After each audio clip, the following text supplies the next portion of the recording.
परसों कहाँ निपोर सुना था परसों कहाँ आज खोली में झाँक कर देखता हूँ कहूँ सोए वो सोही था अपन मोबाइल तो चार्जिंग में लगा है जात हूँ बारी को देखता हूँ सालेला जेन दिन ना कहूँ जाना रही थी ना वही दिन टाइम में उठता हूँ जल्दी उठा के इतना तक साले उड़बेच नहीं करा देख उमन आवे मत नहीं तो टाइम हुआ था वैसे भी। अरे आ गए चाय ये तो बस मुँह कान ना धोत रहे हो गए तैयार।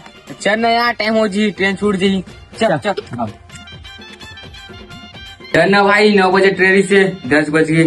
अरे रुक ना भाई ये तो हो गए। हाँ मोबाइल भसर धर ले तो खबर जाबो। अबे मोबाइल कहाँ है बे मैं माँ कसम चार्जिंग चखा रहे हो बे। अरे हाँ भाई मुँह देखे चालीस जगह दी सिल्वर तो खोजे आ रहे होता तो कहाँ गए बे ये थे चार्जर खाली है मोबाइल गायब।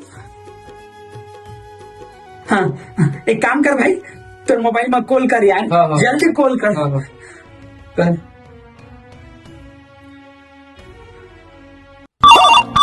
उठाइए ना अबे घंटी ही में बजा थे मैं तभी उठाइए ना उठाइए ना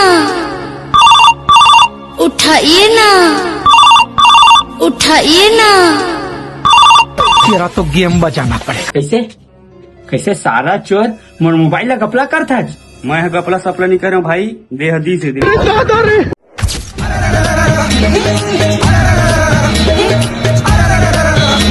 लो भाई रे मोबाइल पकड़ मैं हाथ देबे मोर मोबाइल का धरे है मोर मोबाइल ऐसा न ते चोरी करत है और तोर में वहाँ जहाँ तो मोर का चोरी कर दे नहीं जाओ तोर में जाना ना पापे सारा बेटा कैसे मोबाइल स्विच ऑफ नहीं कर सकत रही मोर बोल रहे मोबाइल स्विच ऑफ करे बस का सुनने का